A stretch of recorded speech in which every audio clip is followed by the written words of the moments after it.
Pronto, galera. Acho que todo mundo já pegou alguém. Vou tomar até uma água aqui. Mas meia horinha de sua atenção, 20 minutinhos, pra gente terminar e vocês estudarem aí direitinho, tá? Não se esqueça aí de tirar a dúvida com a galera da monitoria, tá? Se quem quiser também me perturbar lá no Instagram, fica à vontade.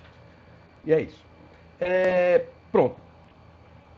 Cheguemos agora à Sociedade do Açúcar, né? A Sociedade do Açúcar, ela tem uma característica, era uma sociedade rural, ruralizada. Então, todo o centro da sociedade vai ser num ambiente rural. Quer dizer, professor, que não existe cidade nessa Sociedade do Açúcar? Quer dizer que Recife, São Vicente, a região do Rio de Janeiro, quer dizer que não existiam cidades? Existia. Mas a cidade,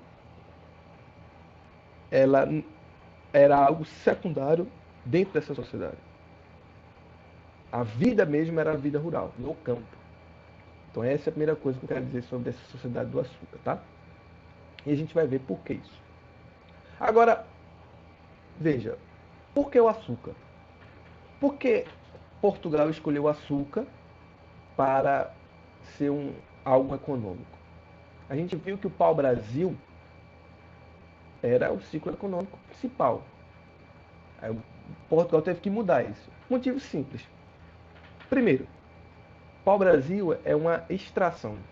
Você precisa extrair pau-brasil. Tem um momento que chega ao fim. E começa a ser cada vez mais difícil o pau-brasil ser retirado aqui. As tensões com os indígenas, com as civilizações indígenas, as guerras com as civilizações indígenas, por exemplo. Isso era difícil.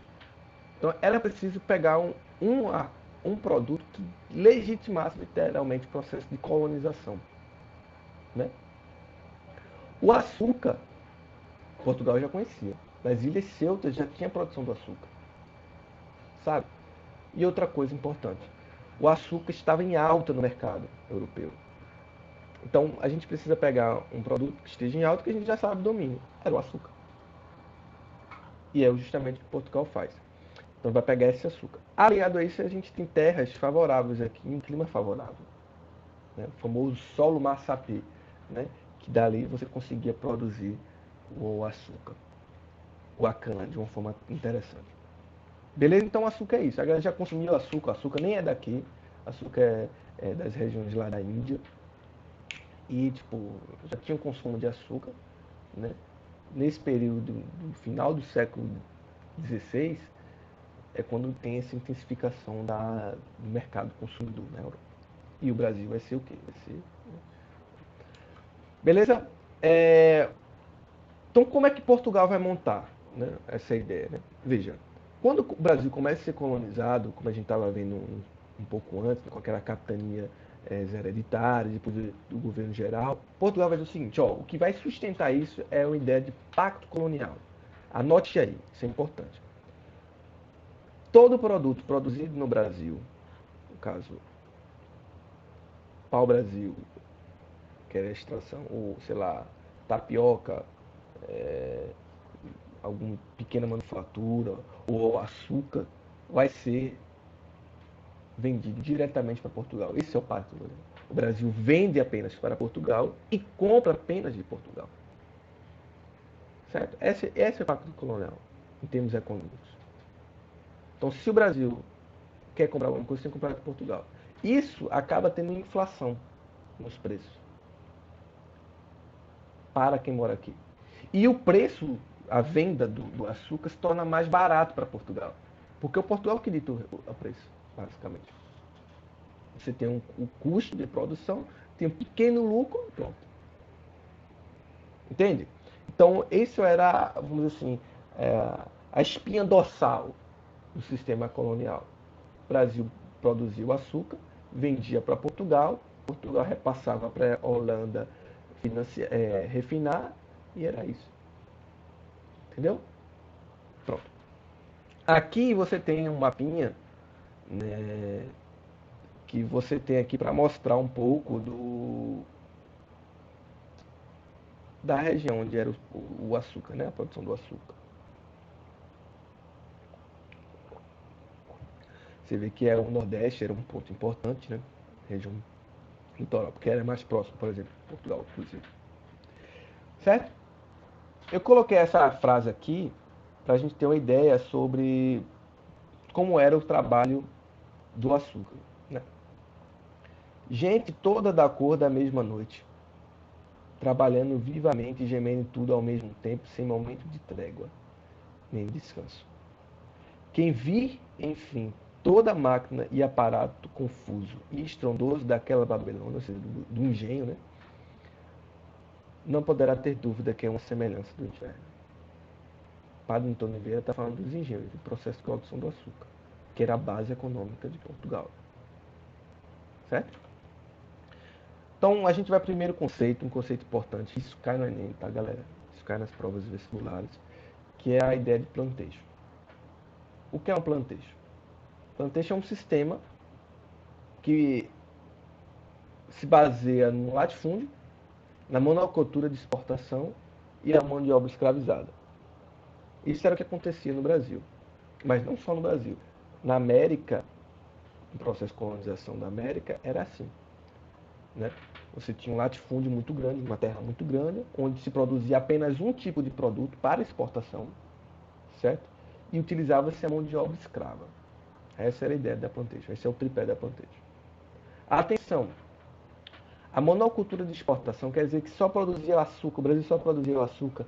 Não, o Brasil produzia algodão, produzia cachaça, produzia mandioca, mas isso era, tá, pessoal?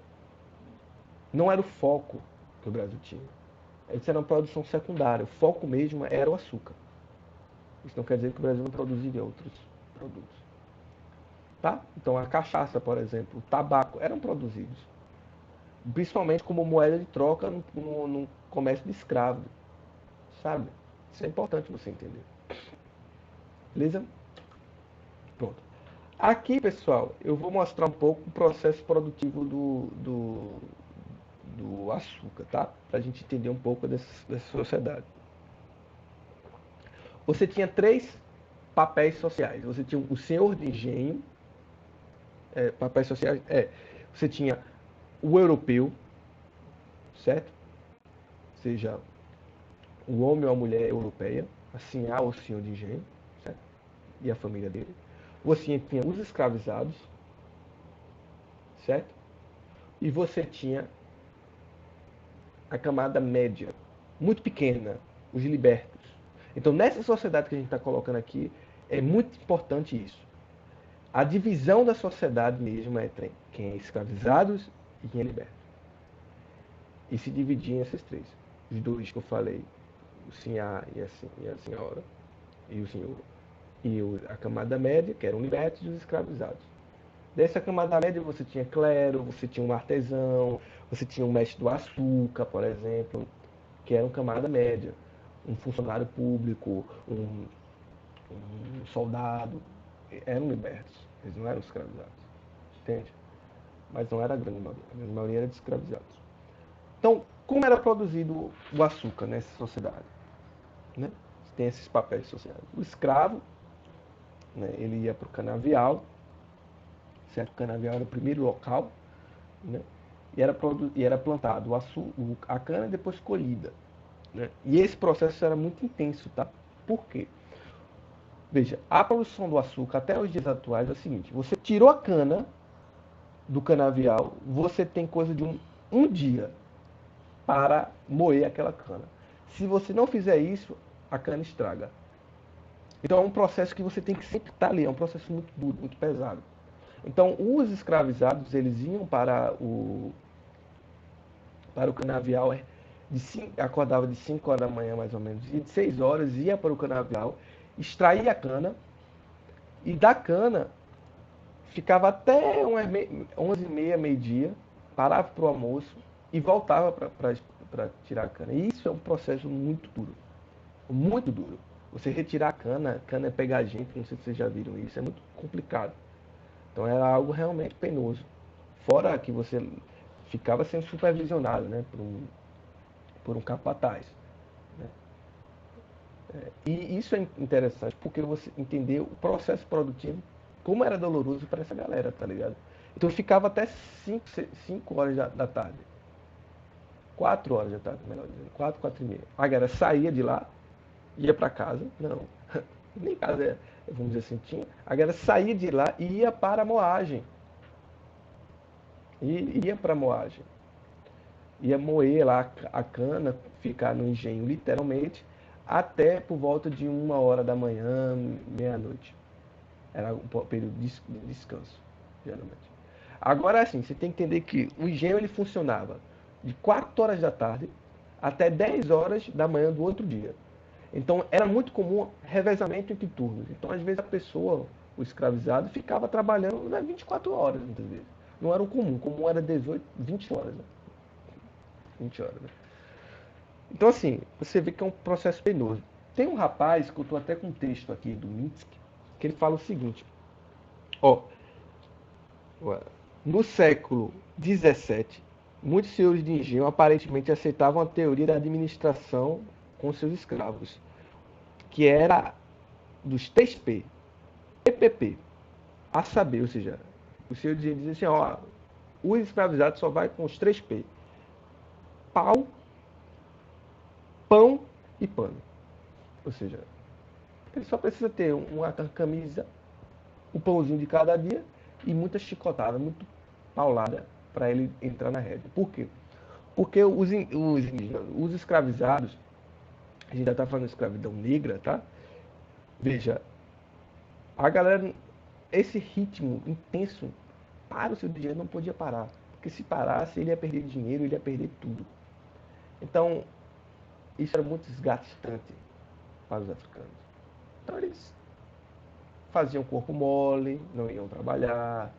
Isso, pessoal, para o senhor de engenho, eram preguiçosos, muitos indolentes, gostam de fazer motim. Mas, na verdade, não era isso. Isso é o que a gente chama de resistência. Eu vou trabalhar extensivamente aqui. Então, o que é que os seus de engenho faziam? Alguns, a grande maioria deles, colocavam o pau, a chibata, literalmente. Outros tinham sistemas de incentivo. Oh, se você trabalhar tanto, eu vou lhe dar uma comida melhor, vou lhe dar um ambiente melhor, certo? Mas isso não faz menos do senhor de engenho. Porque eles não criticavam, eles nem pensavam a condição da pessoa. É um escravo. Só o fato de ser escravo já é uma dominação muito forte. E é isso que você tem que entender. Então, esse processo de produção de engenho, do açúcar, era muito doloroso, certo? Mas eu quero chamar a atenção a uma parada do seguinte, que tinha funções. O escravo, ele poderia ser utilizado para tudo, tá? Não necessariamente na cana ou tá moendo o engenho. Eu vou até passar umas fotos aqui para vocês terem noção. Isso aqui é um engenho típico, tá?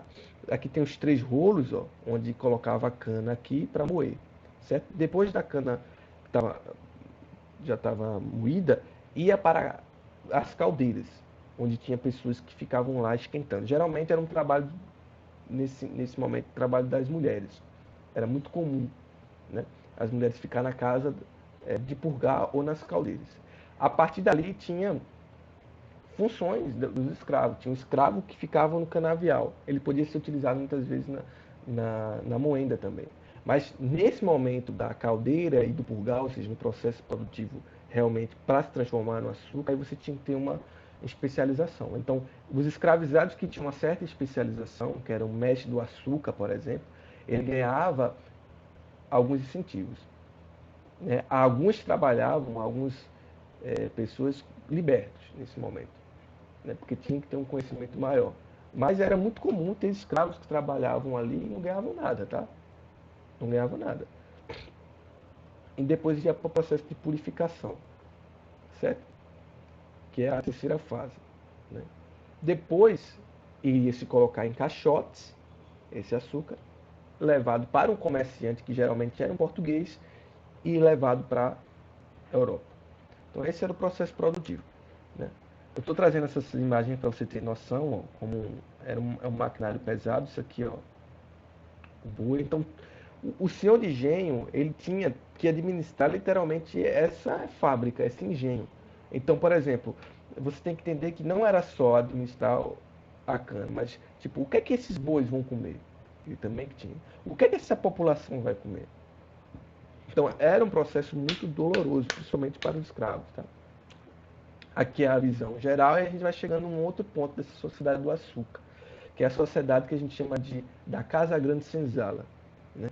Você percebe que aqui é o engenho, aqui em cima a Casa Grande, né? Os papéis sociais que eu estou dizendo, ó, de o senhor, a senhora, o seu senhor de engenho e a senhora, os escravos, certo?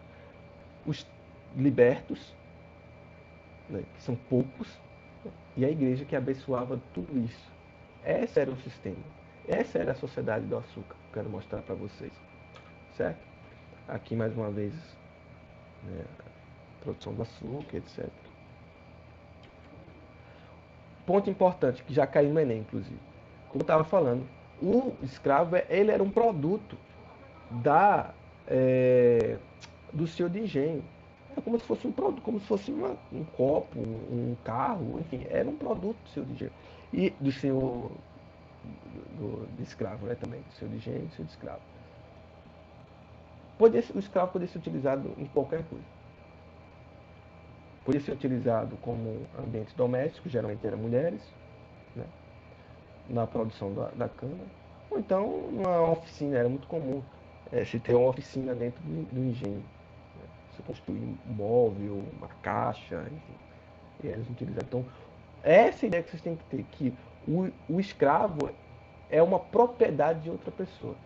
E aquela pessoa que detém a propriedade, ou seja, que detém um escravo, pode fazer o que quiser que é um produto. A gente vai ver que depois do século XIX vai começar a surgir algumas coisas que vai tentar diminuir essa... É, tentar dar uma espécie de direitos para os escravos. Né? Mas a gente vê o seguinte, quem é que controlava o poder? Quem é que estava na Câmara dos Deputados, a famosa Câmara dos Bons, principalmente? Eram os próprios senhores de engenho. Então a gente vê que tipo, esses direitos que foram adquiridos muito pouco, na realidade era difícil acesso para os escravos, né? Porque a condição já era muito limitada. Certo? Então, esse é o complexo da Casa Grande Senzala. A Casa Grande é onde mora o senhor de engenho, a igreja abençoava com a capela e etc. Todo o processo produtivo, toda aquela vida. Você tinha os escravos, que era a maioria, que era a força produtiva, e você tinha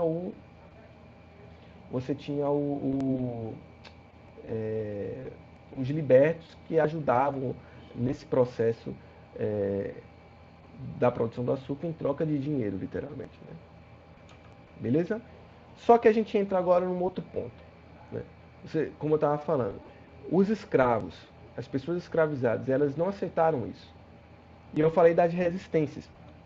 A gente fala de Quilombo dos Palmares como a principal resistência, mas na verdade, o Quilombo dos Palmares é uma revolta, um motim armado e etc. É um tipo de resistência, certo? É um tipo de resistência, não é todo tipo, certo? Aqui é uma imagem de Quilombo dos Palmares, para você ter uma ideia, né? Da Guerra dos Palmares. Mas eu quero que você entenda que essa resistência africana, de gente escravizada do continente africano, ela pode ser do dia a dia, de dizer que está doente, de fazer corpo mole, certo? De, de tentar ludibriar algum fiscal, algum capataz. Isso é uma resistência também, tá? Há essa resistência, mas também a resistência do motim, etc. Beleza? Pronto, pessoal. O que a gente tem para falar um pouco sobre o Brasil colonial é isso, certo? Né, eu queria ter mais tempo para a gente falar sobre as guerras holandesas que invadiram esse território, né, mas eu vou deixar isso também na ficha para vocês. Né, e é isso, espero que tenham gostado dessa aula. Estudem aí, pode detonar aí nos livros, nos estudos, tirar dúvida com a galera da monitoria, ou então, como falei, mandar mensagem lá no Instagram, não tem problema nenhum, eu respondo. Beleza? Valeu, galera. Um beijo, um abraço e vamos estudar que é isso. Valeu.